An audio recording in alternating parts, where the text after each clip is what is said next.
All right, yo. You good? Yo, let's do it.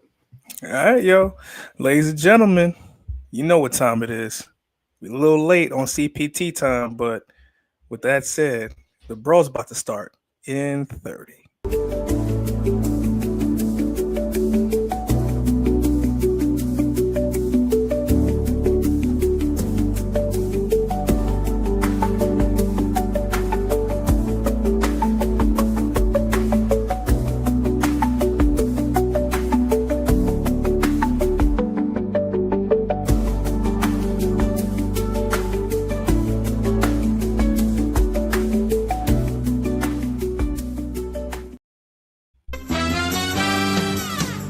We're brothers, we're happy and we're singing and we're colored. Give me a high five. All right, cut and print. Beautiful, guys. Dynamite. That is. And we welcome you to episode 171 of the broadcast, hosted by your boys here at the Backstage Brawl. Today's episode is titled The Turn Scene Around the World. Yes, we will touch on John Cena turning heel, Jade Cargill's return, and everything that you know about the Elimination Chamber last night. We will touch upon on today's show. But with that said, I am your host, your moderator, the People's Champion, aka Shot Biz Ronnie. I am joined by my tag team partner in all the IWC, the Diamond Cutter, aka Grizzly Rules, aka Cena over Hogan. Fuck them kids. Today, today we'll definitely talk about it. What's going on, Fernando? What's going on, man? What's going on, guys? We are live right now. Be sure to like, share, subscribe. If you're on YouTube, if you're on Twitter, please retweet us. If you're on Facebook, please like and share.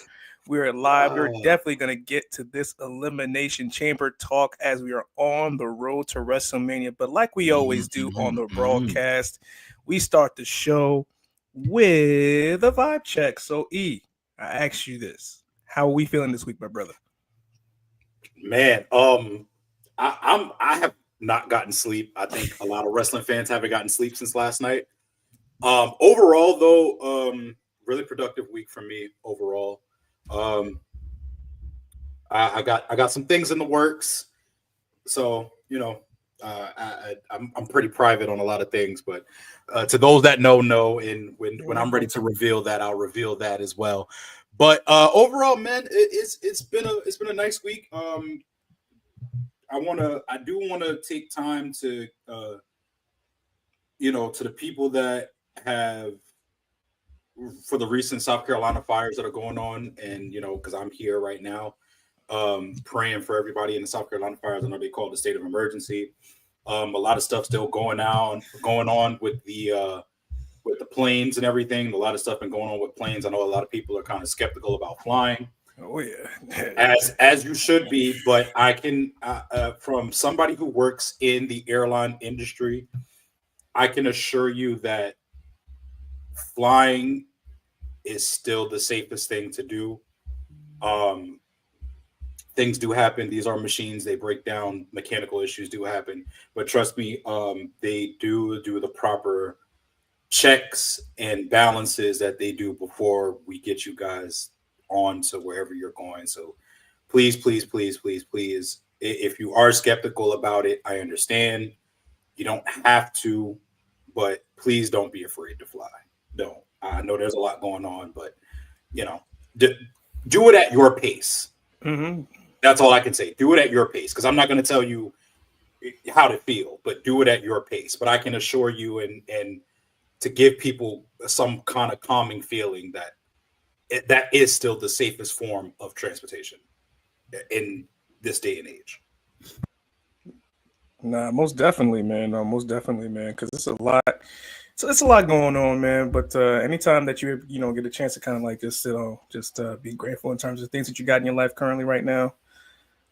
This is why sometimes escapes like professional wrestling can definitely ease the tension and ease a lot of stuff going on. What an escape! And what an escape last night was. We're definitely gonna get into that because the first question of the show is how are you? Oh, me? Stop showing your feelings, brother, man.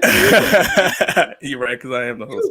Nah, I mean it's been a crazy. It's been a lopsided last couple of weeks, man. You know, just tapping in. Obviously, just getting used to my job and stuff like that. So you know, I work in healthcare. I do medical claims, so it's a lot. So and one more thing before we get started. Also, kind of this is kind of another downer, but the tragic news about Angie Stone. Definitely a very talented artist. If you guys are into music, I'm heavily into music, all forms, mostly all forms. Yeah, last night to lose I won't say a legend, but to lose she's such an okay, in her own right. For Neo Soul, she's a legend. Yeah, okay, so yeah, but to lose such a powerful voice within the music industry, yeah, and so sudden, and how she passed, you know, being in an accident, and she was the only one that passed when her sprinter happened to get into an accident. It's very tragic. So you know, that's even crazy. We're losing a lot of our legends. You know, Gene Hackman was another one.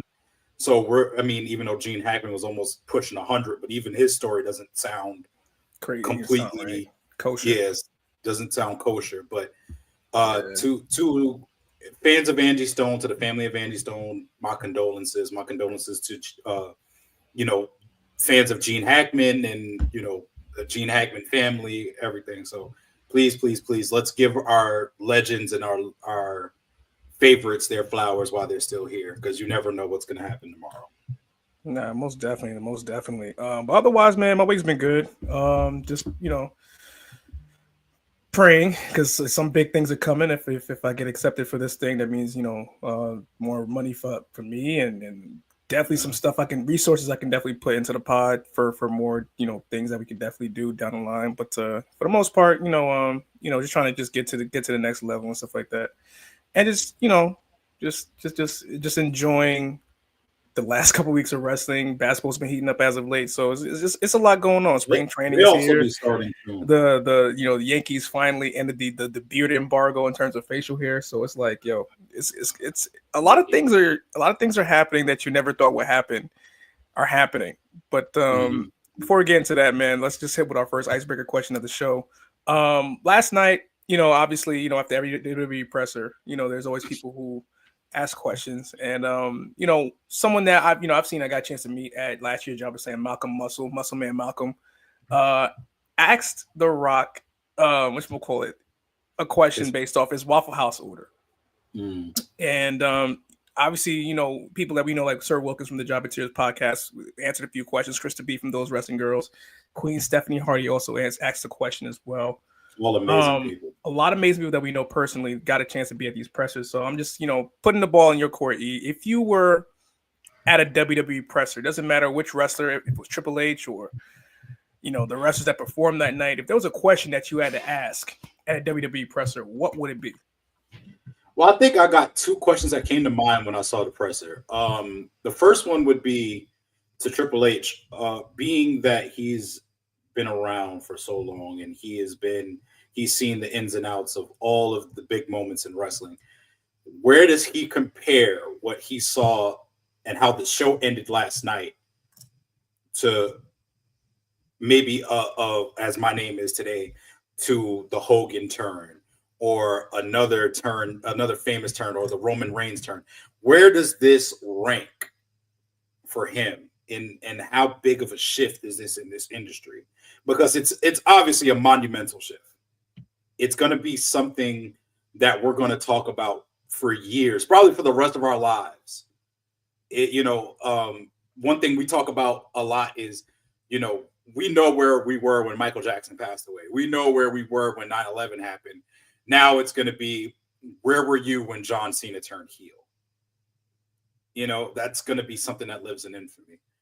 The next thing I would ask, pertaining to, and I think it got asked last night, but pertaining to the city of Toronto, is there a chance of seeing more PLEs in Toronto?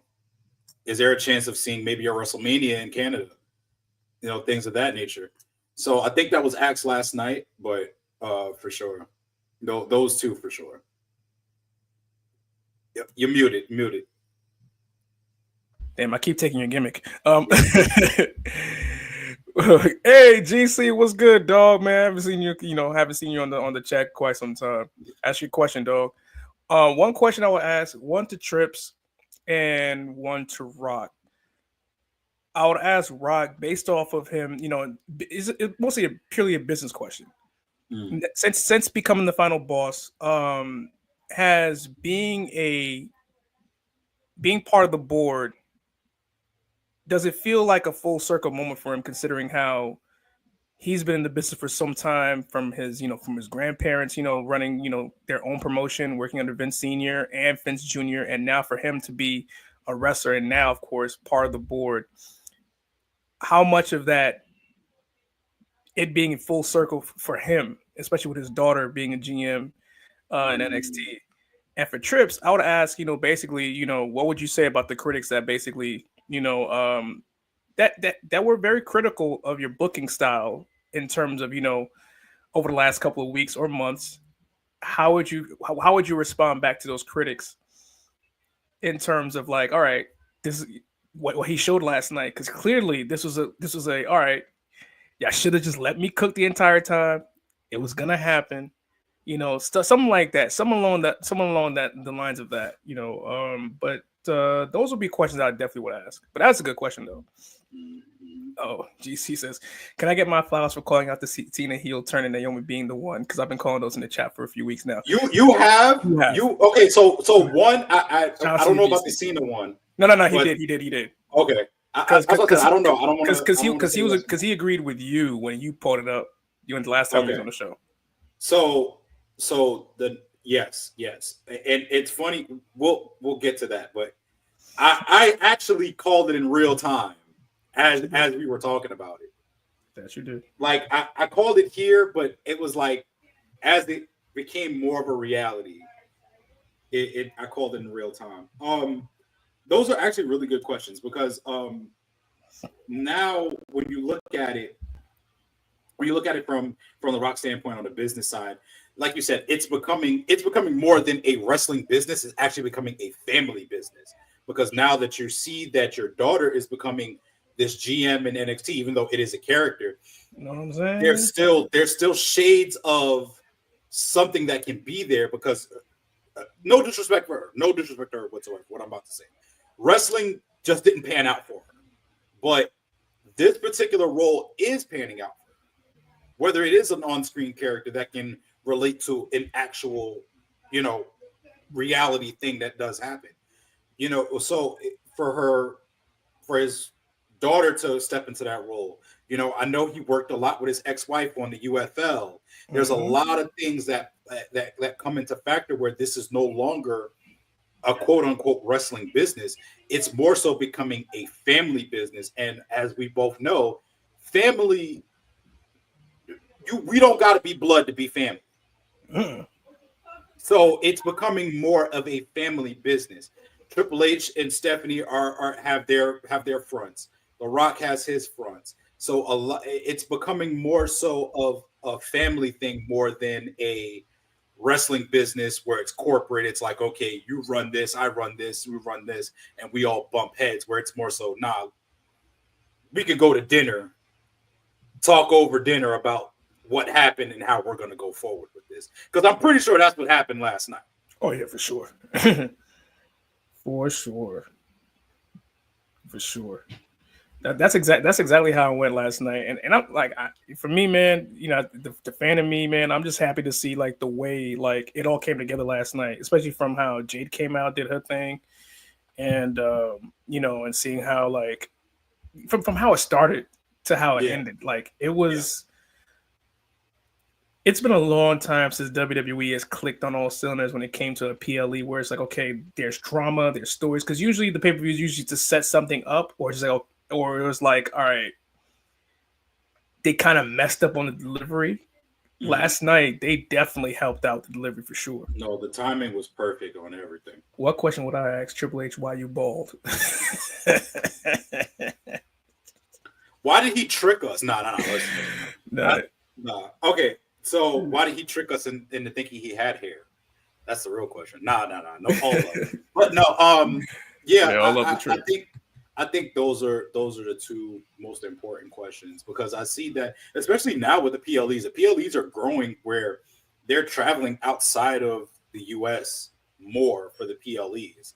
And now they're starting to make a weekend event. Like they just announced the whole weekend with the UFC with Perth. That's going to be another thing. So it's like, do we get more weekends like that? Do we get mega weekends where it's like WWE and UFC in the same day or the same weekend? Are we going to get more of those kind of ordeals? So I'm excited. That's money for them, man. I ain't gonna hold you. That's oh yeah, definitely. That's big paydays for both. I think. Oh, another question before we move on. Another question I just thought of too, which I think is in the back of everybody's mind. Are we going to see a WWE TNA crossover pay-per-view? That should definitely happen. Are we? Because I know everybody kind of wants like a Worlds Collide. Is that something about? Are we going to get months worth of Afternoon Raw this month? Who knows? That's a good question. That's a good question, but I do know tomorrow is going to be one of the more like. Tomorrow's going to be very important. Expected Raws that everybody's going to watch. This whole week is going to be very important, and that's another thing too. Everybody who criticized SmackDown, y'all criticized SmackDown and said SmackDown was getting weak. It didn't have any storylines going on. It was boring. It was stale. I've seen, it's not everybody, but I've seen people talk about try to downplay SmackDown, and Raw was more of the A show. And then people saying, oh, the build up to Mania is mid this year, blah, blah, blah. You need to apologize. You need to apologize right now. Right now. Yeah, pretty much. But let's get into pretty much, man. Is what he said. He said Roadblock is basically what Worlds Collide is going to be. We're getting some good matches. Well, I not so much. Okay, so I think I'm looking for more of. You mean the main roster more than I'm looking for NXT? I mean, I'm not mad at it. I'm not mad at NXT for doing their thing, but I'm more so. That's more so what I'm looking for. I'm more so looking. Well, I think them doing Roadblock is probably going to be like a litmus test to see, like, okay, like if you want to do the main roster, like who exactly will we put? Just keep Muth away from my fucking roster. That's all I want to say. Okay. Just keep that nigga away from my roster. No. Put him on the main roster so Roman can beat the shit out of him. Nah, fuck that. Let Jacob dog walk his a bitch ass. How about that? I'd appreciate it either way. What's good, Devin? What's good, Devin? Man? Crazy night last night, bro. Crazy night, man. And well, hold on, another comment. He says, I think the main roster versus TNA is a long ways away. I think NXT feels like the equivalent. I think for now, yeah. That's what I'm saying right now. This is what I'm saying. Yeah, like, NXT is gonna be the litmus test to see how successful it could be before who they can think are main roster guys that can go compete. But I think it's more so on the women's side. I think anyone on the knockout side are more ready to probably mix with the main roster women than the main roster guys on TNA. Unless if it's like Ziggler coming back, type stuff. I don't see anybody else on maybe Santana, but listen, I just still feel like more NXT. I'm okay with the slow burn and the build up. I'm a patient man, unlike a lot of people. Nah, this wrestling generation is like they just want it now. Like, nah, right. it don't work that way. He said Roadblock is going to be the best NXT PLE ever. We'll see, man. Because listen, man, for us who've been watching since Black and Gold, there've been some good PLEs for NXT. Absolutely. I just want to see Tessa versus. All right, now I'm just gonna go to the next question because I ain't trying to talk about the. I like that because Charlotte need to beat that ass. Yeah, like that's the only way Charlotte would be an undisputed babyface.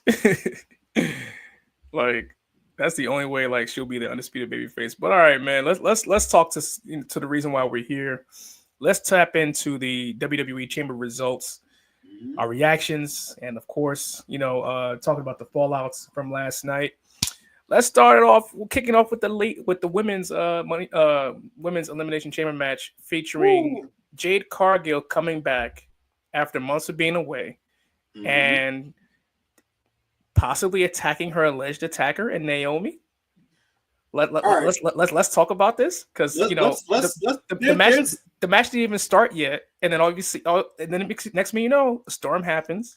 Jade comes back, super swole. Shout out to Big Swole. Yeah, she super swole, and she dog walked Naomi out that match while Bianca was putting on an Emmy-winning performance. Yeah. So, what you think, bro? Okay, so before we get to that, let's get to the match itself. Hey. It's just the on-screen character. Hey. And the words of the final boss, you shut your mouth, you know your role, and let the final boss take you the right. No, I'm joking. Alleged. The match itself, dog. The match itself was very good. Yeah, and the women, and I think the women continue to show out. The women continue to show out. I think this is probably the best performance so far the women have done. Can they top it this year? Absolutely. I feel like there's another level we're going to see next month with these matches, especially with Tiffany and Charlotte. We're going to see a very good match with that. We're going to Rhea Ripley should win tomorrow night, but if this happens to be a triple threat or if it happens to be something of that nature, you're going to see them show out. I'd rather a one-on-one, but if it's triple threat, I understand. This is how I feel about the chamber itself.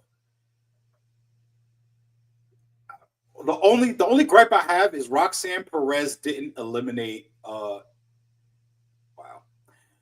Roxanne Perez didn't eliminate Bayley. I think there was a story there for that to happen. I'd go as far as saying that, Fernando. Absolutely. I'd go as far as saying that. I would go as far as saying that. You muted again, bro. But I said by far.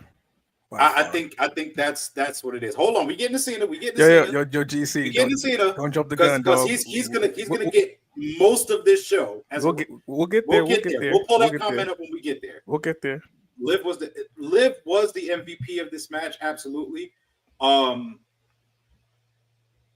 I'd say there's two, Liv and Bianca. I think there's two. Bianca being the female John Cena, being the big baby face and pretty much running the table, despite, the beginning actions of everything. But overall, yes, I think that was the best women's chamber match. As far as story goes, as far as layers to unravel, everything was there for the taking. Especially it looks like Alexa. Who did Alexa eliminate? I think she eliminated She eliminated I'm gonna call it. Damn. I want to say she eliminated Roxanne Perez. She did because she did the Twisted Bliss to her. Right. There was somebody she eliminated and she looked at her and it looked like that could be a potential WrestleMania match. We're gonna get to that right now. That first part, we're gonna get to that right now. So let's address the elephant in the room. Let's address the smaller elephant in the room, should I say? Yeah. Which says a lot because these are two big elephants. But the smaller elephant of the attack on Jade Cargill. We saw Jade Cargill come back. And Travis Scott had a receipt coming his way with high. Hey. We gonna get listen. We'll get there. Too Hold off on the Cena heel turn. Let's hold off on that. Let's take it one step at a time. One step at a time, guys. I appreciate the enthusiasm. We'll get there. Let's take it one step at a time. We will definitely get there, guys. I guarantee. Trust me. We're not going to end this show and not talk about all the layers of this Cena heel turn. Most definitely. For sure. Now, I as far as the Jade Cargill incident, I'm glad they held it off until Elimination Chamber. I'm glad they didn't show. I'm glad they didn't show the footage of okay, Naomi might have been there or whatever. They just went straight to it. Right, they just went straight to it. They let you speculate it for yourself. Yeah, they went straight to it. They went straight to it. Now, I've replayed that same moment, and there's something that I wanted. This is what I wanted to tell you off camera, but I told a little bit of it. Yeah. But when it happened, when the music hit, Got it. Bianca Devin said it was right. Bianca was in the pod, and she was still wearing like her little coat or jacket. She was still wearing like her little coat or jacket or whatever it was. And as soon as she heard it, she took it off, and she had this serious face. It's all good. Appreciate you, man. No, it's all good. It's all good. It's all good. Thank you for subscribing, man. Thank you. It's all good. Appreciate you, man. We just share, saying subscribe. we love the enthusiasm. Just hold off on it for we love the energy, guys, man. Keep it coming, but we'll get there. So she took off her little fur jacket or whatever she was wearing, and she had this serious face on. And Naomi looked worried as fuck. She looked scared. You could see it on her face. And she kept looking back at Bianca like, help. Like, yeah, help me. Help me. Help me. Sister. You know what I'm saying? Like, so yeah. It looked like that. And then Bianca, of course, masterclass in selling it, sold the whole entire time. Oh, no, she did a great job. She did an excellent job on selling it. And as you said, in the words of Pastor Jacob Fatu, dog walked her ass. Dog walked her ass. That is the most vicious attack I've ever seen a woman wrestler do to another woman wrestler. Word. Like we haven't seen. I don't think in that any fast. recent memory, Nah, I've seen something like that. Maybe the closest when it comes off that realistic. Give Bianca an Emmy. Yes, give her. Yes, absolutely. Give her all the Emmys. You know, better yet, whenever they do the Slammies, she better sweep Academy Award. She better sweep this and get a Slammy on top of that. Yeah. Fuck that. Make the Slammies the night before WrestleMania again. So that was something that By the way, hi Steph. That was a little tidbit that I saw in there where it was kind of like that's where I kind of like, yo, Bianca might be in on this because it's like it's too easy though. She just looked like, yo, okay, it's too easy. I'm ready to fight, but then Jade obviously couldn't get to Bianca. So what's the next best thing? I'm going to get to Naomi, which Naomi might have been the attacker, but who was the planner? Yeah. Who planned it? Bianca might have planned it. Bianca could have sent the hit out. Yo, there's only going to be one woman that's like me, and that's me. I'm the EST. That's it. There's not going to be no clone carbon copy of me. We're not having that. There can't be two strong women in here. There can only be one, and that's me. That's how I look at it. That's how I look at it. So that's what I saw from there. But other than that, planned perfectly. Naomi didn't even get a chance. And I figured Naomi was probably going to be – I didn't think they were going to do it that soon. I thought they would at least get down to maybe the final four.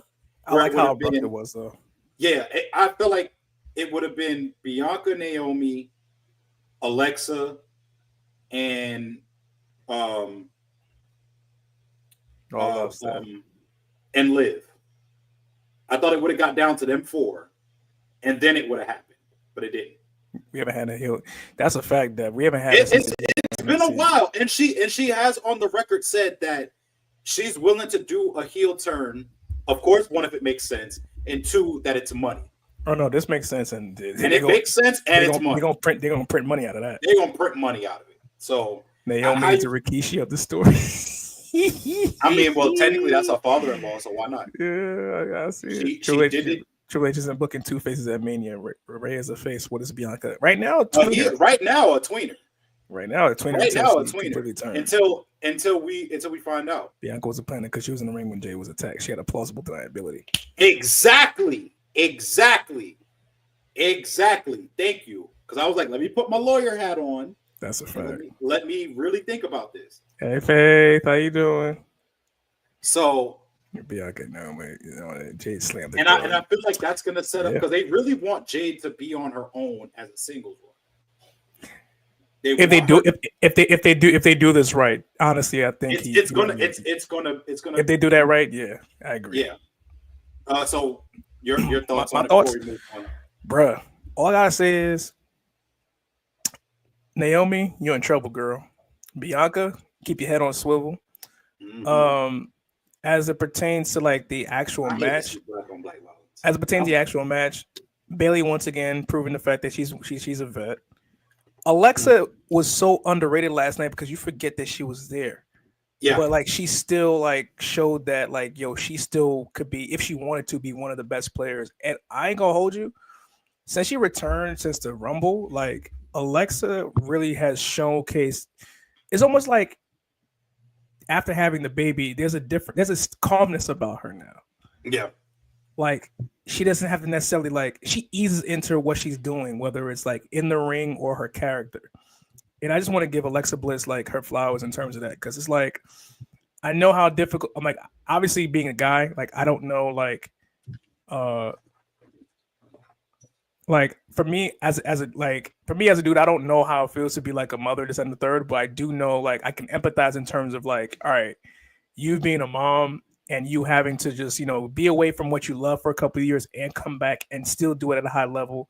Seeing her and Becky Lynch being living examples of that is a positive thing in professional wrestling, man, and it's good for me to see like what she did last night. And wait, what she said? She get the bounciest pigtails of all time. That's a fact. And she had a good time. And to see her have a good time last night and showcase herself, it was very good last night in terms of the whole Absolutely. event. Bianca and Liv like Fernando said earlier in the chat, Liv was the MVP of that match. Liv has legit gotten better at the small things that she wasn't good at, and every step of the way it has come to light in big moments like this. And this was good for Liv to come out and have a good moment, especially against Bianca. That spot where she got that whip with the braid, it was crazy, man. It was good, Kyle. It was good. I'm gonna say this as far as that goes with Liv before we move on. Yeah. She has vastly improved. By far. Vastly, leaps and bounds improved. There's so many women that have improved. Nia Jackson's improved. Candice LeRae is actually getting a lot better. So we're gonna get to that in the next match too. There's a lot that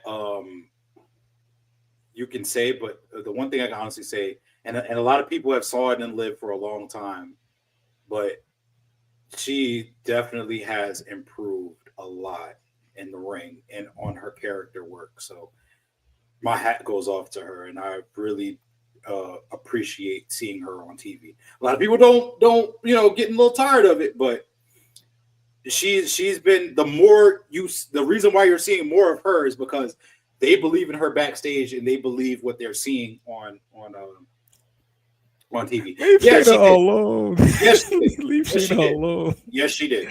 Yes, she did. Absolutely. Yo, all right. So like, all right, to the people that are watching on YouTube, man, thank you guys for watching. Please like, share, subscribe. If you're on Facebook, please like and share this live. If you're on Twitter, please repost or retweet and join the live conversation. Let's go to the next match on the card. Since the first hour and some change was with the women, let's stick with the women. So let's talk about the tag team match between Candice LeRae, Nia Jax, and the Blondes, Tiffany Stratton, and the hometown hero Trish Stratus in tag team action. I just want to say before we get to this match, everybody who thought this was going to be a piss match, shame on y'all, because it was actually a pretty decent match. Shame on you, Eric. Shame. It was a decent match. I enjoyed, like, Candice LeRae definitely showed out last night too. That's another person who showed out, who everybody's been giving her shit, but like I'm happy the fact that she showed out last night in that tag team match. She may have not gotten the dub, but she definitely showed out. And did her thing. What did Kyle say? MVP since mid last year. Mm-hmm. That's true. Said shout out to Trish Stratus. She be keeping it tight. You already. Hey, listen. You're right. I'm about to. Not trying to be a creep, but Trish Stratus, for what it's worth, can still give you a good quality match in the ring. Yeah, and look good doing it. Goddamn right. So I mean, for what it's worth, Nia did too. Well, I mean, I don't want to get me or GC started on the Nia Jax talk. Hey, I always say my one favorite spot of the night was when Nia was backing it up on Trish. And I'm not sure if it was Pat that said it should have been me or somebody in the crowd, but I heard something audibly like, "It should have been me." Might have been Dolph Ziggler, but yeah. I'm surprised GC ain't saying nothing about some Lucy in the comments. I can't comment much on this match because at that time I was just paying attention to my phone. After that, this was from what I can say, Trish showed out in her hometown. Trish showed out in her hometown. Tiffany, like, I get it. Like, you put Tiffany in a filler match. It definitely did showcase her with a legend. Obviously, I think that might help her in her case against Charlotte. I think that's why Trish is attached to her, at least for now. I hope that's what it is. But last night was good, and Trish, despite being almost 50, she can definitely still go in that ring and still definitely do her thing. And Nia, again, Candice did her thing in the ring last night and definitely showcased herself and showed to everybody, like, yo, I'm just not a regular pixie that you think is boring. Like, when I'm in this ring, I can actually work too. So, y'all was waiting for this. Yeah, man. Samoas. It's almost Girl Scout cookie season. Nah, it is. I was looking at Trish the entire time. She got the yam cause hey, man, God bless yoga. God bless yoga. No, but that was a good match, man. I enjoyed it. Obviously, Trish picked up the victory in her hometown, and Tiffany got some momentum going in. But she got Charlotte to worry about now. Yeah, I don't know if Trish could be that mentor for her because Charlotte beat Trish in her last like legit 1v1 match for a title. Is that in the third? Way back when. So it's like, I don't know about that, man, because Charlotte got a victory over the Hall of Famer. So I don't know how much help she's gonna be to you, but hey, get as much advice as you can now, because when Charlotte comes for that title, just know that it's good as gone. Yeah. I love Trish, but Mama Beth is the best. I respect that. Let's get to the murder that we saw on TV. My wife, Charlotte Flair. Yes. we definitely saw a murder on TV. Yes. So basically, we're talking about the unsanctioned match now. Yeah, because since we're going in order. So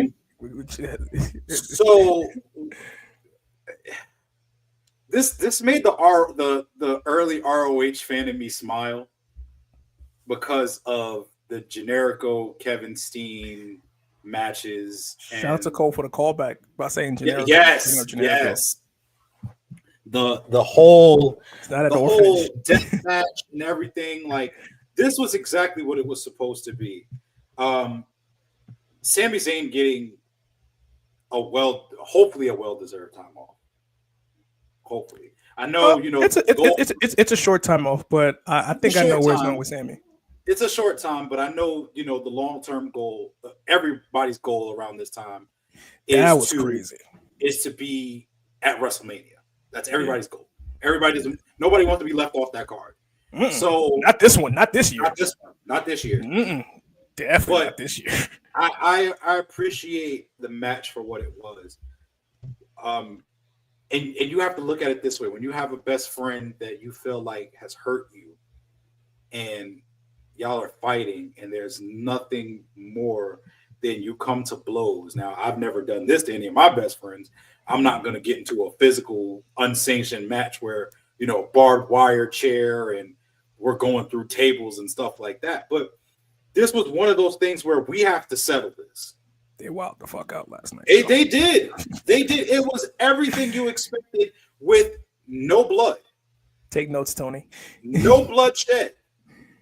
Then here's the other thing too. They did it like a light. They did it exactly how it's supposed to be. Lights out.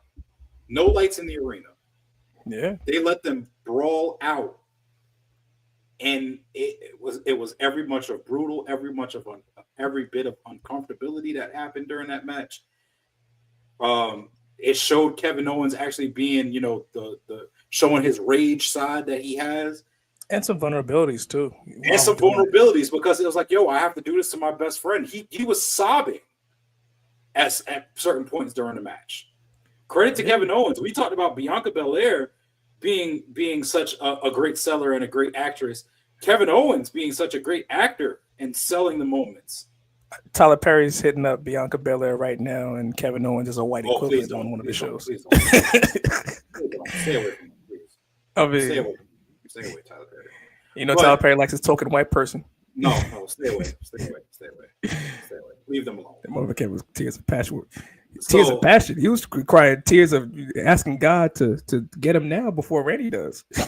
And that's another thing too. See, I'm glad you brought that up. Randy Orton returning. I know a lot of people wanted Randy to kind of go after Cody Rhodes. I'm okay with him not doing that. No, not now. I'm okay with him not doing it. I'm okay with that happening, and I don't think that's going to happen anytime soon. No. Due to recent events. No. Due to recent events, I think that's scrapped now completely. Yeah, they did. It was a complete war. If you go back and watch anything early ROH between El Generico and Kevin Steen, whether it be for the ROH title, whether it's their ladder match, whether it's their death match, whether it's any 1v1s that have happened between them, those matches are every much of brutal as what you saw last night. Yeah, for sure. Every much of brutal. And mind you, Kevin Owens was a lot heavier when in ROH when he was doing this. Yeah, he's in much better shape today. That's a crazy thing. Much better shape. And still putting on 5-star matches. Way too soon for Cody, yes. My personal opinion, and we'll get there, I don't think it's gonna happen at all. Yeah, it's chemistry like CM Punk and John Cena, which we'll get to. It's undeniable. You can't study it because you won't understand it. It's just something that happens. Yeah. Streets was saying Kevin is a top 10 big dude. As a big man myself, I approve. I shit. I approve. Yeah. I approve. Yeah. He might be top 5, not top 10. He might be top 5. Might be. Listen, man. Any thoughts before we get to the bigger main event? Bigger main event. Listen, they went through a battle. They did everything they did to each other. It didn't necessarily have to, need any color, in terms of the match. Poor Charles Robinson. Yeah, little Nate. He always has that run spot. Always. Yeah, poor Charles Robinson coming in. Like it was as good of an unsanctioned match as it could be. Like they understood the assignment, and you couldn't have had two better people who understood the assignment than KO and Sami Zayn. So they did their thing. They killed it, and it definitely leads up. I will say this: it definitely leads up for Randy and KO at Mania. Mm-hmm. But if I'm Sammy, I would not be too happy because this might be an opportunity that Karrion Kross is waiting for to put his name in on the books, because he's been slowly featured on TV over the last couple of weeks by himself. Mm-hmm. Slowly trying to get his opportunity, trying to say I told you so, and also trying to tell Sammy I know who you really are. I'm trying to get that out of you. It's like there's devils everywhere. So it's been the motif of WWE as of late. There's always a devil in your ear everywhere. Yeah. And Karrion has definitely been one of them, and I gotta give credit to him, because I don't think that chapter is over yet. It's not gonna end on a Monday Night Raw. I do think they might be at WrestleMania, whether they start the show or be in middle of the card either night. I don't care. I just know that story will definitely be told at WrestleMania. Okay, so quick thing before we get to the bigger elephant. In regards to Karrion Kross, and this is kind of way off topic, but yeah, in regards to Karrion Kross, in regards to now Judgment Day trying to add, right, he's always running somewhere, trying to add hold on, bring that comment back up real quick. I'm getting there. We gonna get there. We're gonna get there. I'm getting there. So in regards to Karrion Kross, in regards to Judgment Day trying to add a new member, do you think that is also a way for Karrion Kross to kind of be the devil on Finn's shoulder?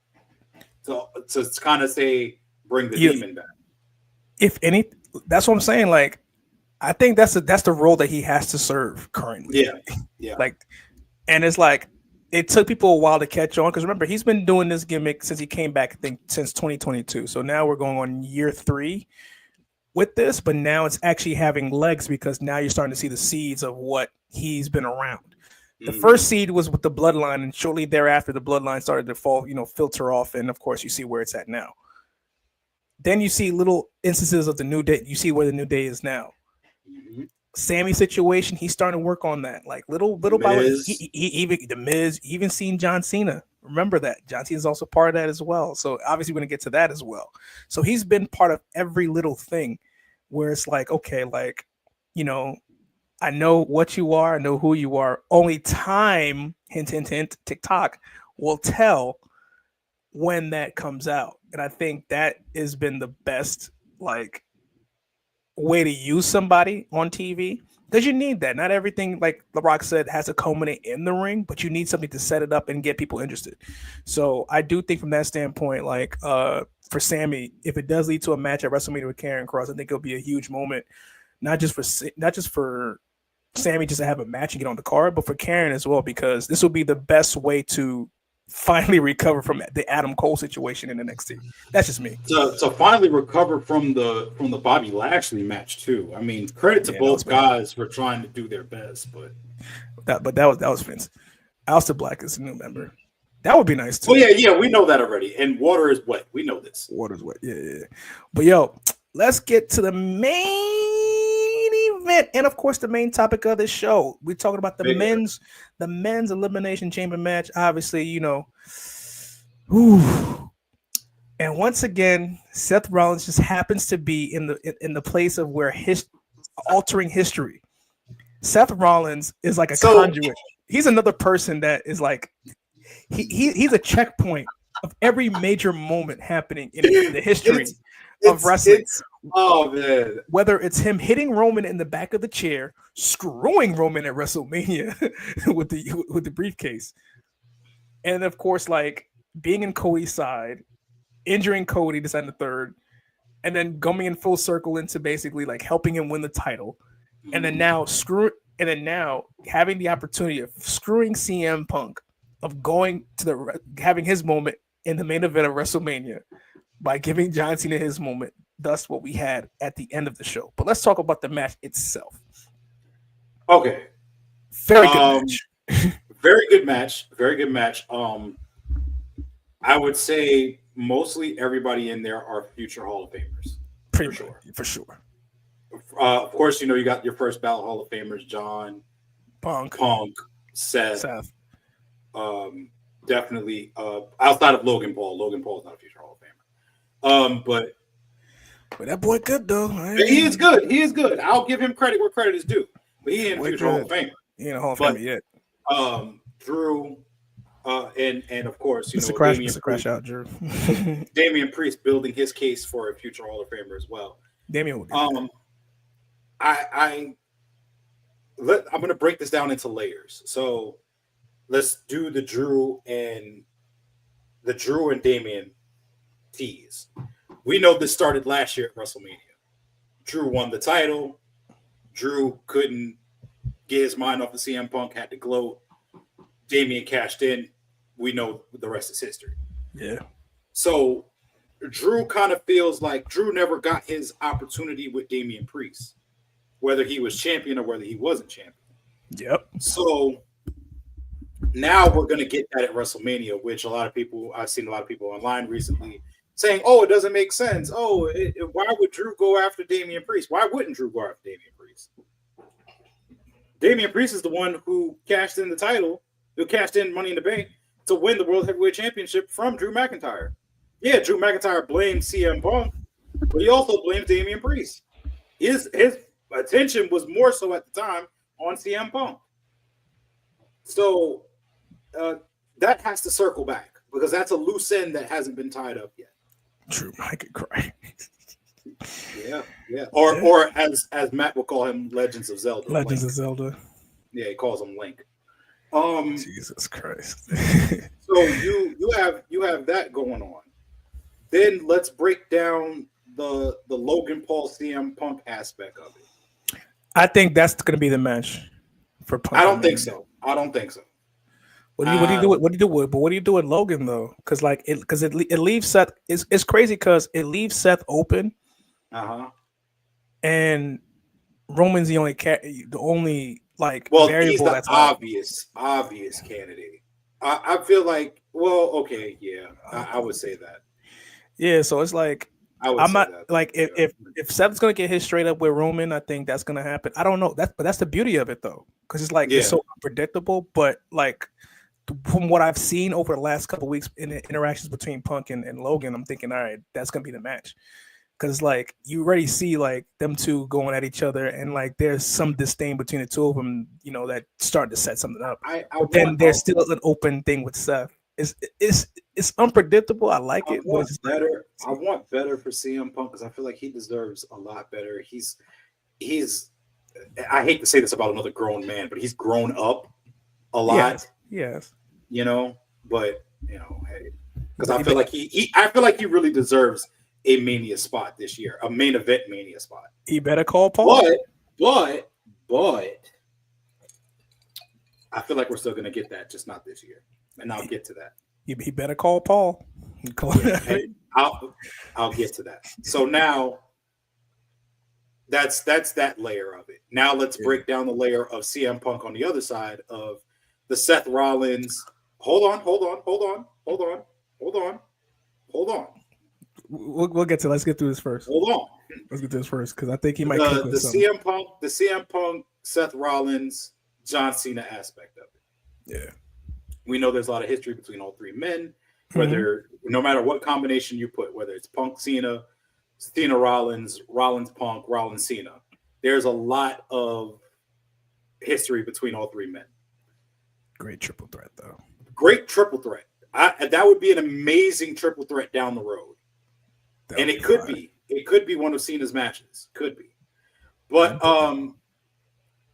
I love the fact that Rollins was, and it should still be open-ended with him and Rollins, because Rollins is still sore over that Netflix loss, the Netflix debut loss. So he should be going after CM Punk. He should still have that gripe with him, because they never really addressed that. No, they haven't. They talked about it, but they haven't really put it to bed. And I think this was them trying to put it to bed, but still leaving it open. So there's that. I thought we were going to see Roman come out to kind of get Seth out of there. I would have loved to see that, because Roman's still in the back of his mind thinking about that double stomp, because that was personal. Oh, no. He meant that shit. He meant that shit. He meant that shit. So there's that. And then and I'll bring this up later, the CM Punk John Cena aspect of it. But there's one point that I want to point out during the match, towards the end. CM Punk, John Cena, and like I said, they should have been the last two to end the chamber, and they were. Seth Rollins goes for that stomp on CM Punk. John Cena, surprisingly on cue, just points and just knows this is going to happen. Now, I saw what you said, which is hilarious, Seth working as a double agent. I don't feel that's the case. I don't feel like that's the case. I feel like the case is me and you don't get along. Are WWE guys. Yeah. We're loyalists. We've been here. We gave everything to this. This man we don't owe him shit.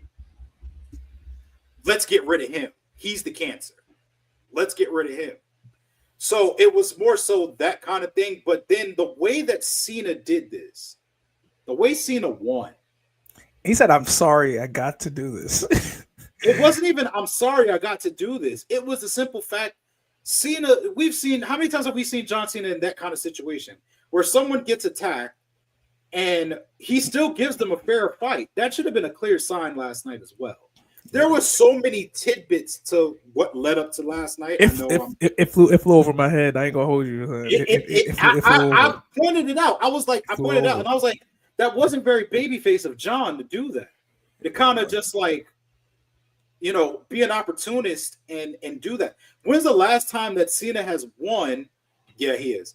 When's the last time Cena has won where he used the STF to have somebody pass out, not even tap out on their own? And then the crank that he had on it, he didn't have like a traditional hold on it. He had Punk around the neck by his bicep. Yeah. To really like choke him out. So it was like little tidbits that were here and there. And if you guys don't know what I'm talking about, go back and watch, I'd say probably the last maybe 20 minutes, 10 minutes, maybe 10, 12 minutes of that match. And just look at those little details.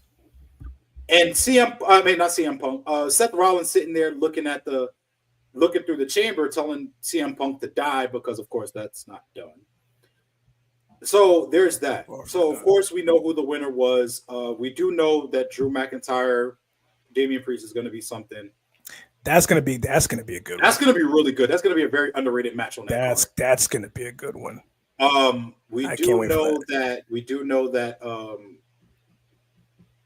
Logan Paul CM Punk might be on the horizon, which I thought it would have been John Cena Logan Paul. Thought that too, but I'm glad that it was a swerve. I'm glad there was a swerve too. So now we get to the real main event. The real main event. So this is how I feel about this whole thing. First off, beautifully done. Man, fuck them kids. Yes. Beautifully done. Break a wish. I like that. Beautifully done. Beautifully executed.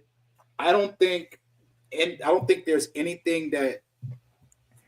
Yo, it's crazy. Yeah. You're not the first one who said that. You're not the first person who said that. So that's the first part of it, because he used the Triple H line. It's what's best for business, and there was some type of arrogance to him. I'm gonna put myself in the chamber because I earned it for 20 years. Like that's not John Cena. John Cena's motto is, I have an opportunity. I have to go earn my opportunity. I can't walk in here and just demand an opportunity. I have to earn it. So that right there should have been a red flag to everybody, that presser at the Royal Rumble. Because when has John Cena ever said, I'm going to put myself in this? Now, there's been times where the company has put him in those positions where they say, oh, yeah, John Cena's going to be featured in this, or John Cena's going to be in this match. And he didn't earn his way into it. He was given it. But this one, he put himself in there. Yeah. Right.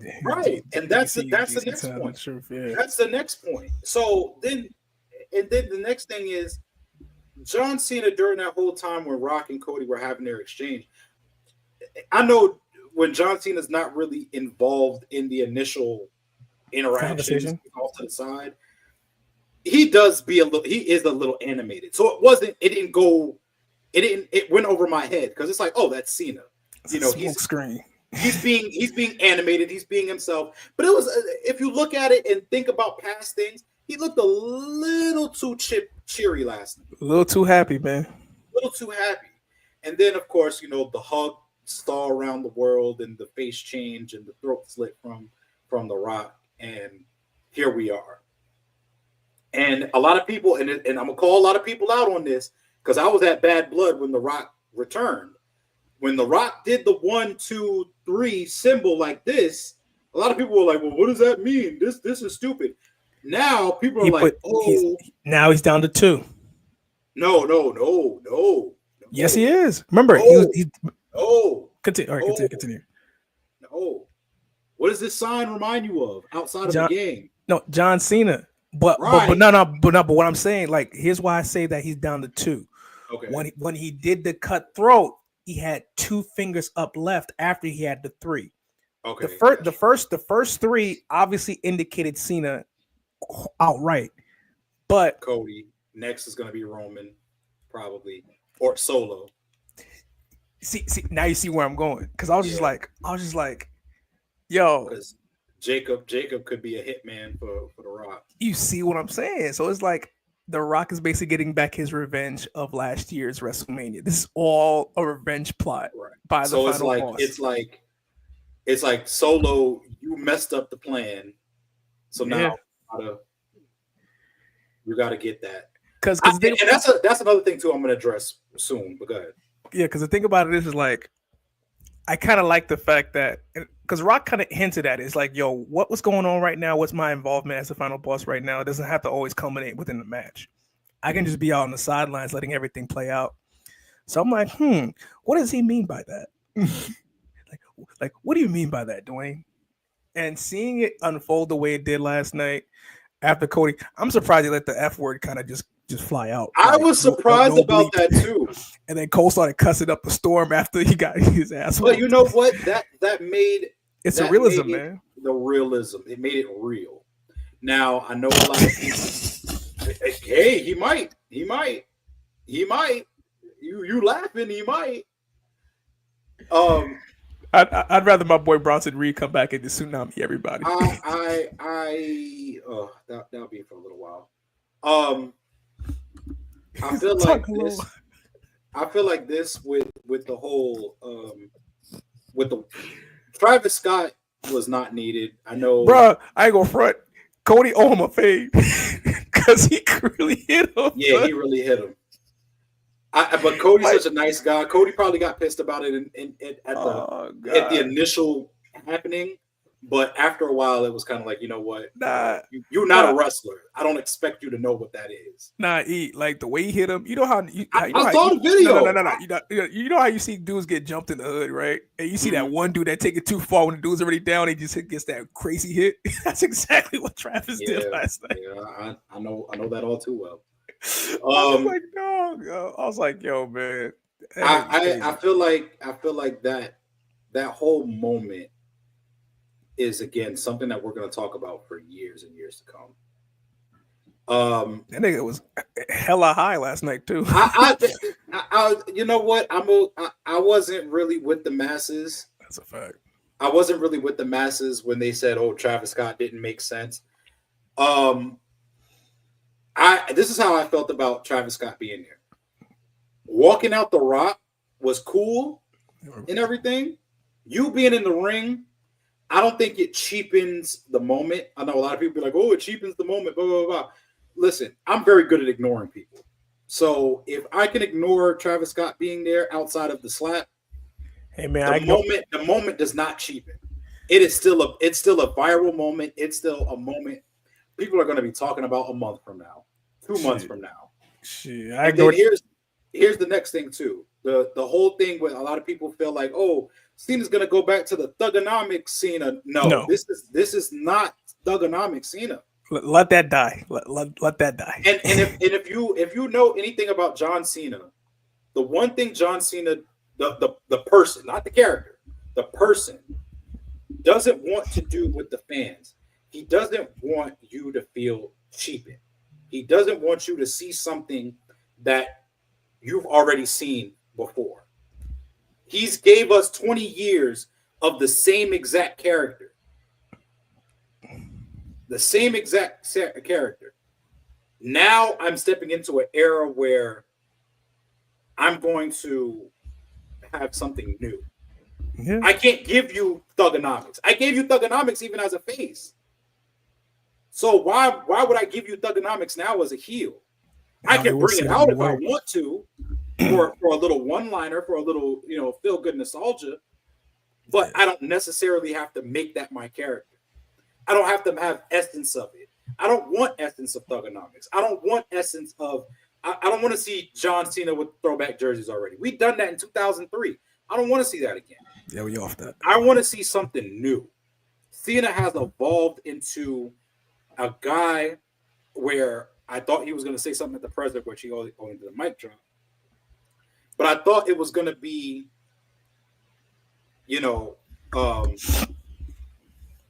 I did what I did because I am WWE. That's a corporate answer. I am WWE. He has every right to say that. All these new guys coming in thinking that they're the guy, kind of throwing shade at Cody. All these new guys thinking that they can take my spot. They can't take my spot. I am WWE. I am this place. This place doesn't run without me. Yeah, kind of taking elements of AJ Styles' whole, the face that runs the place. Kind of taking that kind of element, kind of thing. Every right to say it. He has every right to say it. He has every right to say it. But that's what makes his heel turn make sense as a corporate champion. For sure. I'm doing what's best for WWE. I didn't do what's best for me. I didn't do what's best for everyone else. I did what's best for this company. And what's best for this company is that I am here. He's coming in a 3-piece suit. I don't think we get that either. I don't know if we get a 3-piece suit Cena. You know what? I don't know what we're gonna get. And I'm not gonna predict it. I just know what I don't want. So, and then now here's the next thing, because The Rock did tell Cody with the initial offer, you know, you can defend this title when you want to, against who you want to.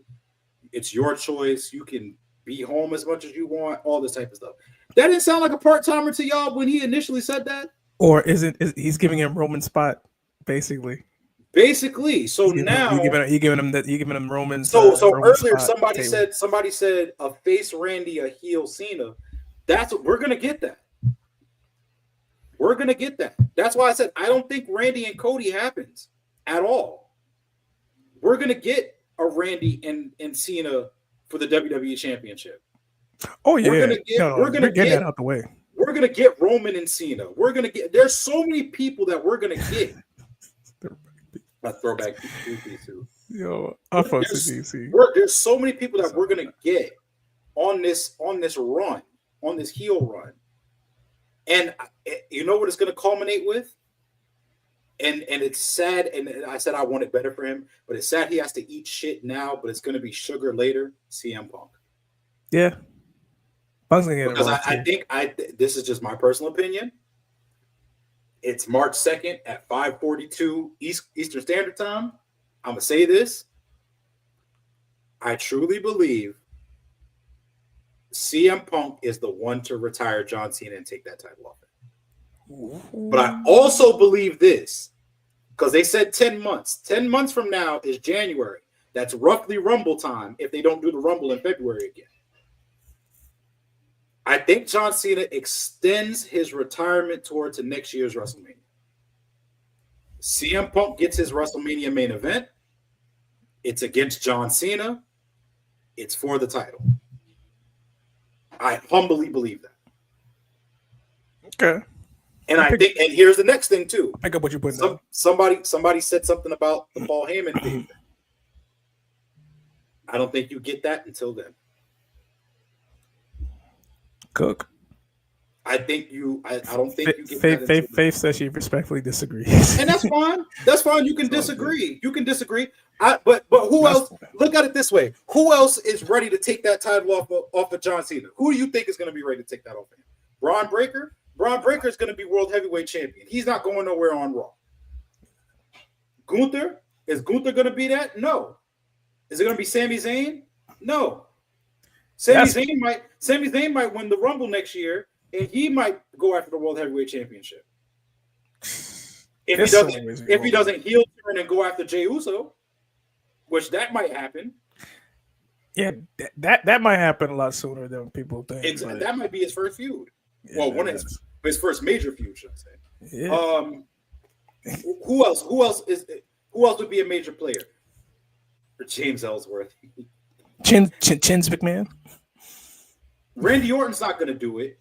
No. Only because the only reason why a lot of people want to see Randy get 16, so it's 16 world championships versus 16 world championships. And then he's got 14. You got to win two more titles just to get it. It's not going to happen. It's not going to happen within a year. You're going to get that. You're going to get that face Randy Orton match versus a heel John Cena before that happens. I guarantee you that. Yeah, that's going to happen. Roman never got his rematch for the title. That's going to happen. He never did. See what I'm saying? He never did. He's like, yeah, I just lost the title, and I'm just. There's a lot of other people, and again, we got 12 months to speculate who John Cena is going to face. But how often is he going to defend that title? Remember what The Rock's initial offer was. You can defend this anytime you want. It's at your leisure. It's at your leisure. So who are you gonna face? Kill, they don't do the rematch thing anymore. No, they do. No, they do, but I don't. They don't do it as obnoxiously as they did in the past. Yeah, it's not like a chain of 3 matches every pay per view. Yeah, they kind of they do it where it makes sense. Yeah. You don't think Seth Rollins is gonna get an opportunity at John Cena? Yo, you sold out.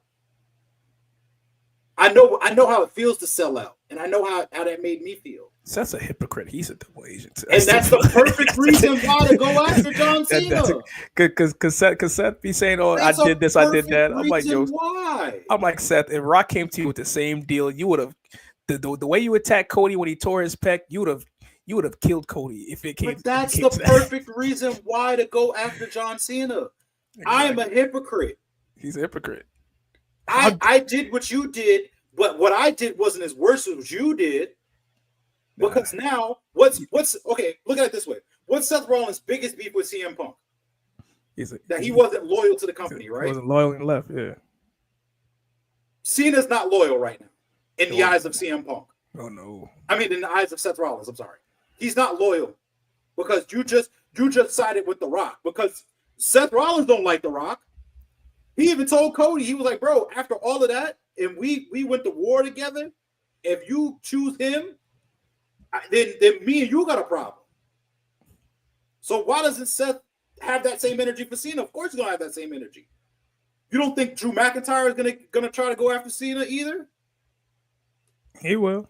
There's so many layers to this story, and that's why I said CM Punk to me is the payoff. I think CM Punk is the payoff. CM Punk did not get the main event like he wanted this year. I feel like he gets that next year. I don't know if he wins the Rumble. I don't know if he wins, if they do the Chamber again. I don't know how they set this up.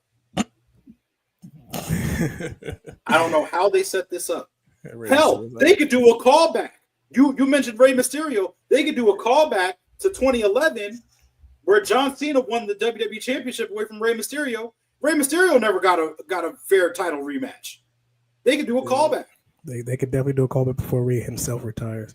Now, but all right, but let's keep it on the surface in terms of Cena's heel turn. Like when it happened, what was your first initial reaction as it happened? To quote The Rock, finally. Finally, and is this real in 2025? Like it don't feel real though. It doesn't. And you know what? I know I think their most viewed video is CM Punk's return at Survivor Series. Yeah, this is going to shatter it. Yeah, this is going to shatter it. This is going to shatter it. Continue because I got a question. Go ahead. All right, so my follow-up question is like, I know like we don't want to be prison in the moment because I've already seen people talk about it already enough online. But considering the fact that it's almost 29 years since a top mega baby face of a company turned heel. I was going to ask that question too. You see where I'm going with this? Yeah. Do you so if you had to basically like not compare or say which was better, for me I can say Cena's heel turn can finally put Hogan's heel turn to bed. Then we can basically move forward in terms of what we have today and celebrate what we have currently. But as it pertains to like, you know, like if you had to compare or in terms of the feeling, like what's your thoughts process about that in terms of comparisons to the two?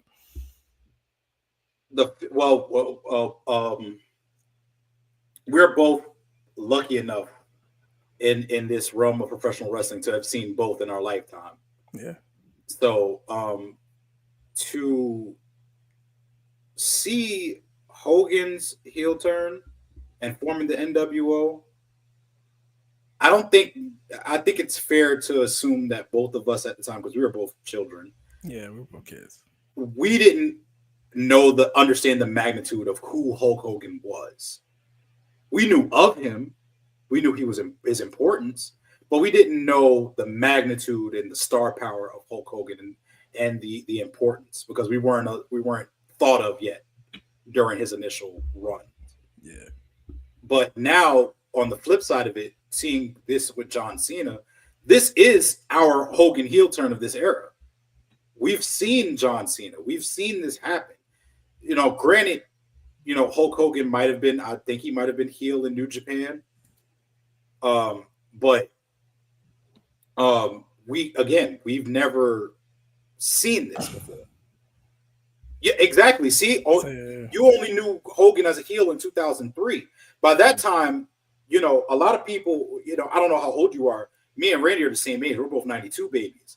So we got to see the Monday Night War. We got to see the initial, the bash at the beach where Hogan was the third man and dropped the leg drop heard around the world on Macho Man Randy Savage. And to see that happen. But like I said, like I was explaining, I think it's fair to say neither one of us really understood the magnitude of who Hulk Hogan was, his whole aura, and how important his importance to wrestling. We understand now because we've been able to go back and watch matches and learn and know stuff. And it's the same thing with John Cena. Now it's like the kids now that are seeing this, they probably don't understand the magnitude of it. Why adults are, going crazy and why we're like, finally this happened and all this type of stuff. Because for 17 years, because yes, we did get a heel Cena. For 17 years, we've gotten the same hustle, loyalty, respect, same jorts, hat, shirt, kissing babies, signing autographs, Make-A-Wish Foundation, the most Make-A-Wish Foundations, Make-A-Wish things made, granted. And we see all of this, and now we see this whole different side of John Cena, where it's like, yo, time stops. And we always get that moment in wrestling. Okay, so I mean, you're in your mid 40s. We're 32. Yeah, we're early 30s, man. You know what I'm saying? We're just getting into our 30s, so it's like, you know what I mean? We caught WCW Hogan. Right. We didn't fully understand the magnitude of who Hulk Hogan was, but we knew it was an important time in history. And that was a moment that, stood still in professional wrestling. Like if we're gonna rank this, honestly, if you're going to rank, I can't rank that yet. I can't rank John Cena's heel turn yet. Only because of this. Early. That's number one, and then number two, I have to see the direction this goes in. Yeah, it's too because early. a lot of people did this with Roman Reigns. A lot of people did this with Roman Reigns, and they didn't know where the heel turn was going. And then once it developed, and they saw how it turned out, it became one of the biggest characters, the biggest storylines, where a lot of people thrived off of this. Everybody ate. Everybody's eating off that bloodline. Everybody ate from that storyline. Bloodline storyline, and technically it's still going on, and they're still eating off that storyline. So, where this with John Cena, it doesn't really tie into the bloodline. I know The Rock is tied into it, and I guess you could say it ties in a little bit, but this is more so for John, because it's like, listen, I'm retiring. I'm gonna give the fans what they want. I'm gonna step into a light where the fans wanted me to see, where it's something different, and I can end on a high note. And I said this on the show, and GC, me and you said this together. We wanted to see a desperate Cena. I didn't think it was going to happen that soon. I thought we were gonna see a turn, maybe five months left, maybe 6 months left. We would have saw a turn. But we saw it last night. And again, very well executed. And another thing too, just small. John Cena didn't hit Cody Rhodes with brass knucks. He hit him with a Rolex. Oh, no. Shout out to Pat, because Pat kind of corrected Cole. Because the fact that everything was going on like in so fast in real time, Cole couldn't process on the call how it was going on. And it should, because now, and this credit to Michael Cole, because Michael Cole has always said John Cena is the GOAT. He's always had high praise for John Cena. Now it's like, what do I say now? He was cussing up a storm on that mic. He was cussing as he should. Sell the moment. He sold that moment. Like, And I'd love, and speaking of selling moments, I'd love R-Truth. yeah. I don't know where you are. Yeah. I don't know if you'll ever hear this. But if you please can lose your smile because your childhood hero has broke your heart, He changed the that would profile be picture the on Twitter. that would be so consistent. And he's on SmackDown too. That would be such consistent writing if that happens. Nah, I ain't gonna hold you. Like, yo, to push the Cena heel turn, down further, I need him to like say some shit about Stu and attack R-Truth. Like, I need you to drive it home. Like, nah, Cena's completely healed. Like, he's at that place now.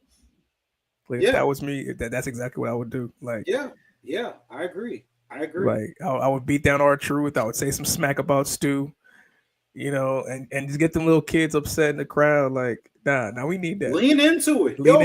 You're retiring, bro. Lean into it. There's not much you could like. If you're retiring, listen, you got to go all out.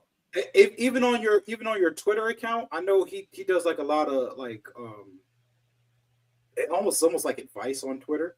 Yeah. If you're going to continue doing that, give people bad advice. Yeah. You don't have to reply to them. Just give people the worst advice ever. This has been a really year. Lean into this heel turn. It has, and you know what? I appreciate this. Yes, absolutely. I don't want to rank it just yet. I did in the midst of emotions. In the midst of emotions, I did say it's top 3 and it ain't 3. But give it time. It will be like if you give it time. If you give it time, I truly believe, and I'll make another bold statement. I really believe this will be bigger than Hogan's heel turn. It will be down the line because what the NWO eventually led to, it crashed and burned. So with Cena, I think it will end up on a better note because they have the potential and they have the resources to make sure that the story does have a huge payoff. Mm-hmm. Because Cena's on the way out, so it's not like he's gonna basically Hogan it and come back like, oh no, brother, I want my spot back and I want more time. Nah, fuck that. Nah, See, I think they try to convince him behind the scenes to just stay until next year's meeting. I think, and it's doable. It's not like it's not doable. It's just an extra 2 months. It's just an extra couple months. If you're gonna finish in January, just extra 2 months. What's the extra 2 months? And I really feel like CM Punk is going to be that guy. I think we're going to get that. Hey, if that's the case, then you definitely have found the person that's gonna whatchamacallit. Man, you set up like the Undertaker. But yeah, like whatchamacallit. Like what's it? They just put the seasoning on the story, let them put it in the oven and cook. Hey, look, if it takes a whole year for this to get to where I think it's going to get to, I'm perfectly fine with that. Let it marinate. Let it cook. I don't even want CM Punk to call in that favor just yet. Yeah, it's too early, man. Let everything kind of just marinate out. I want people to forget about it. Been waiting for a Cena heel turn, but it's a little too late. Nah, not really. Nah, absolutely not. Hey, listen, man. If he's going out now, hey, great. Look at it this way. Look at it this way. He's going out on his own terms. He's going out giving the fans what they want. It's not too late to do this. If this was a Vince McMahon-led type of heel turn, this would have been – I don't think it would have been done completely wrong. I still think there would have been a shock factor. But I don't think you're going to get the elements that I think we're going to get. That's what I humbly believe. I don't think it's going to be the same elements under a Vince McMahon-led creative team versus a Rock and Triple H and whoever else creative team. This is going to be thoroughly and methodically executed, and it's going to be great. You may not like it right now. You may think it's too late. Again, y'all have said the same thing about Roman Reigns. Y'all said the same thing when he turned heel. It's not going to work. He's still going to be boring. He's still going to be this. The man changed up his music, changed up his entrance, changed everything. And now he's beloved across the board. There's still people that don't like him. but he's beloved. And there's people that have changed, and I'll raise my hand, has changed his mind about it. So, all I can say, I remember the watch parties. just let it. All right. Just let it. I'm just asking you to give it time. All right, man. And let it cook. All right. All in all, man, what did you think about Elimination Chamber? Because everybody's been saying it's been one of the better PLEs they've watched in quite some time, from start to finish, especially this year. What's your thoughts on that? Oh, this is an A+. This is an A+. No doubt about it. I don't that anybody and no shade to Bleacher Report or whoever writes for Bleacher Report under the wrestling umbrella. Yo, they just get anybody to write for Bleacher Report, bro. I ain't gonna hold you, bro. Like we you could put any one of us in that room and we can give you much better analysis than they do. No shade to anyone at Bleacher Report. But I'm throwing the whole shade at them. I'm sorry. You can be the diplomat. You saying the unpredictable, well, the so predictable heel turn of John Cena, where a lot of people didn't even expect him to do that. So, there's a lot of stuff that there's a lot of things I can say about writers, but that's a different rant, different episode. But this was an A. This was an A all around. It advanced a lot of storylines for a lot of people. A lot of people had questions about storylines. I know a lot of people want the microwave, quick 30 seconds. Nah, you ain't getting that. This crock pot work over here. It's the slow cooker. We're gonna put that on low. Yes, they Bleacher Report said that John Cena's heel turn was predictable. Bleacher Report. I don't know the exact writer's name. It doesn't matter what his name is. It doesn't matter. I don't think it'd be enough time. Hey, but well, the only thing I can say, Greg, is man, just give it some time because right now it just started. And we got until April 19th and 20th for WrestleMania. So we got enough time to let this cook. Listen. It's not applicable right now. You can't even say there's enough time. You can't say there's enough time. You can't say there's not enough time. We don't know. We don't know the timetable. Yeah. Because who's to say that last night they didn't sit down and convince John, hey, listen, we're gonna carry this over, we're gonna carry this story over into the next WrestleMania. We're going to carry it. So just extend your retirement for another 2-3 months. Who's to say that conversation didn't happen? Who's to say? I think he'll do that. Who's to say? It's just 2 months. A full calendar year. WrestleMania to WrestleMania. Well, it would be Royal Rumble to Rumble. Yeah. But Royal Rumble to WrestleMania. You know what I'm saying? Like, who's to say they didn't have that conversation last night? People can change their minds. You know what I'm saying? Especially how like the payoff of him turning happened. So it's like from that reaction, majority ruled. Majority ruled. Yeah. So I pay attention. I just watch the show. My man. I don't pay attention to it either, but it's so laughable to see these and I guess this is appreciate him for that. Yeah. I guess it's kind of a shot at some of the people that what we do. But I think what we do is more analyzed based on what they do. I feel like they just watch it and have their corporate feelings about it. Yeah, because they're trying to be on the team, man. They want to be in the presses. So this is my thing about the writers, any writers, whether it be I'm not gonna say Sports Keto, but I don't read them either. But let's just say the dirt sheets. They're not as bad. Basically, the Wrestling News Observer, that's number one.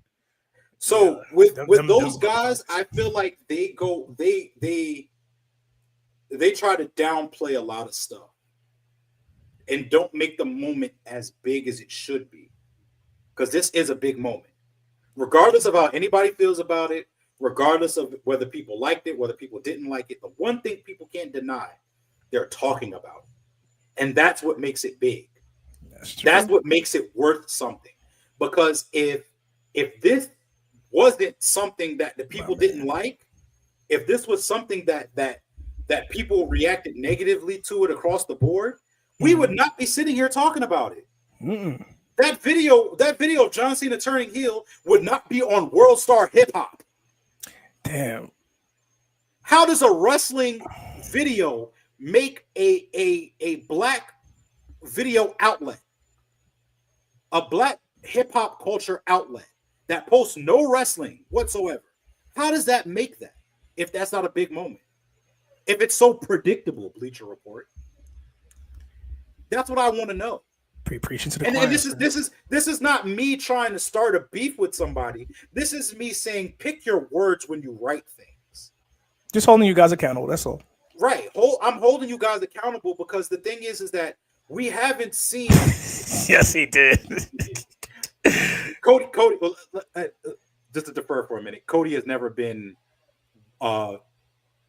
best at making good decisions when it comes to the character. No. When it comes out to the character of Cody Rhodes, he doesn't. I mean, he has a neck tattoo, and that was a whole choice. He even said that was a bad decision. That was a bad choice. But you can't sit here and say that something is so predictable. If it was so predictable, this would have happened years ago. This would have happened in 2013 or well, not 2013, 2012 against The Rock. Had people at church. You got people that don't watch wrestling talking about this. At church? You got casuals. Hold on. Casuals. So was the preacher on the pulpit talking about last night? Said, we're talking about deception here. You're talking about people that have not watched the product in years. Yeah, what's good? You came in late. We done finished up, brother. We done finished watch up. this from the beginning. We were about to wrap up. You That's got all people. good, though. Yeah, it's all good though. Welcome, man. You got people that haven't watched the product in years talk about this one moment. So for you, for a wrestling media outlet that has so many hardcore wrestling fans that follow you and sports fans that follow you, Hey, you have so many people that sit here and go by word of law of what you say. And for you to sit there and say it was the much so. Let me get the exact quote because I don't like to lie on people. That's just me. I'm sorry, guys. He's like, I got receipts.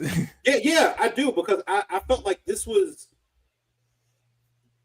I don't know. It really bothered me really much last night. It bothered me a lot last night. But I will say, as you found the quote, I will say, like, I agree with you. Last night was okay, I agree with that. Last night was a pay-per-view because they definitely came out and did their thing, and it does now feel like we're on the road to WrestleMania by them, like the way they're booking and pivoting towards Vegas. Okay. And here's I'm gonna just read a quick paragraph. So this is what they said: the most talked about moment coming out of this event is going to be Cena's not so shocking heel turn, but it was also a great show as a whole. Both chamber matches were enjoyable and had winners that felt right given the stories being told. But one thing stood out above anything else.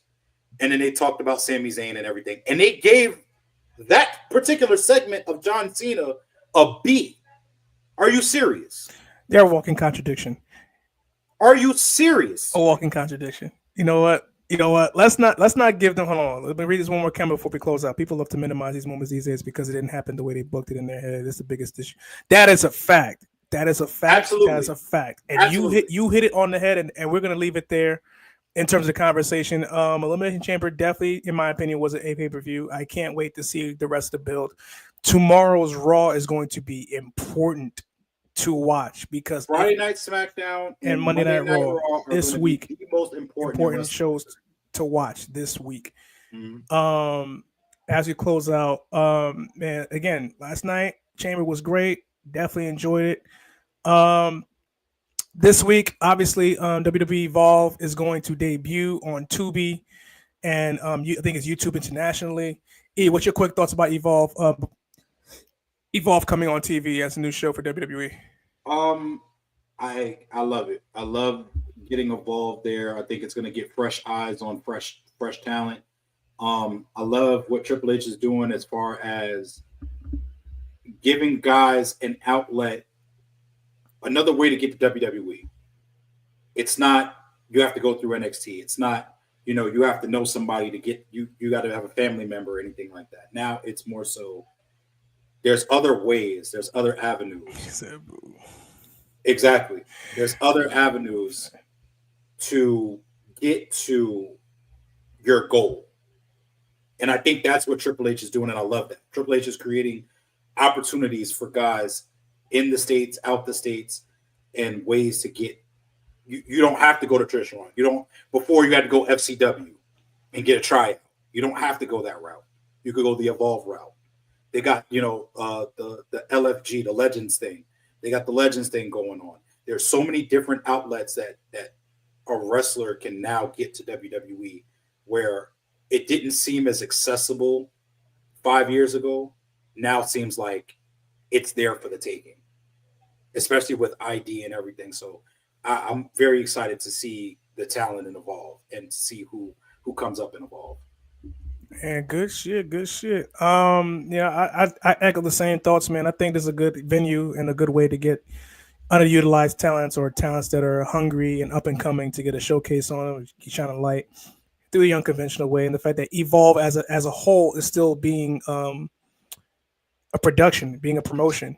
And even though it's under the WWE umbrella, it's going to be interesting to see how they utilize these guys going forward. Because you may never know. Because now with the TNA partnership, you might see them on TNA Impact as well, getting their name once things kind of get at a higher level, amongst other stuff. So it's a very good look, at least in my purview in terms of how I see things, and I'm very, very excited to see how things definitely turn out along the way.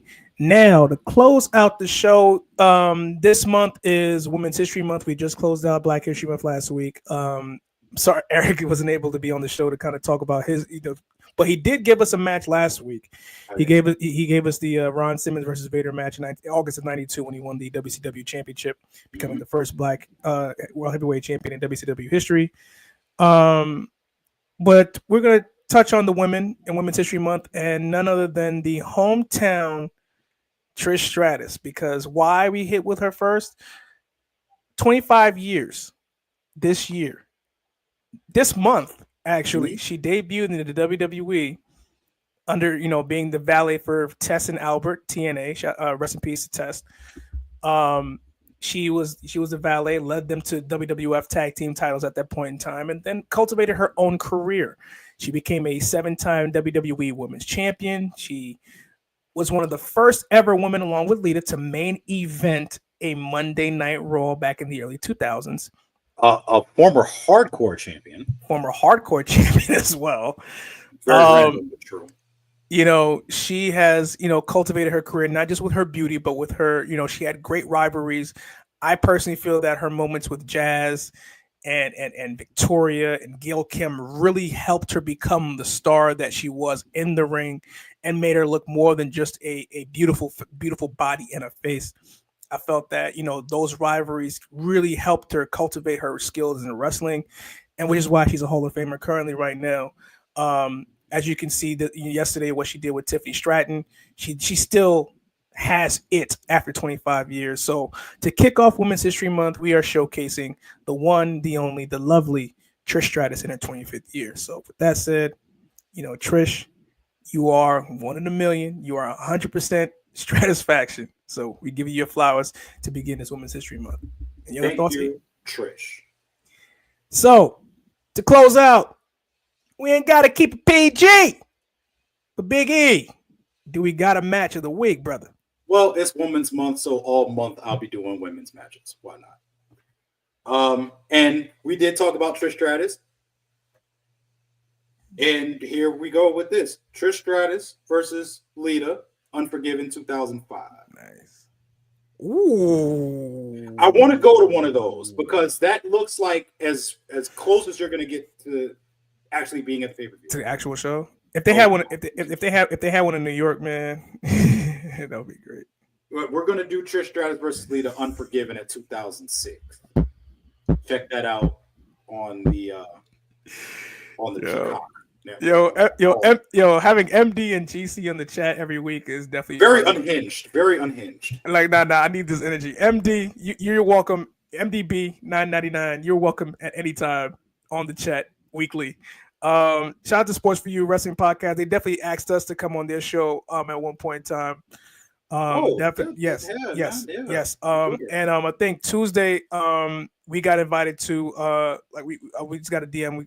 We're going. Well, we got invited to a podcast. I'll fill in the details later.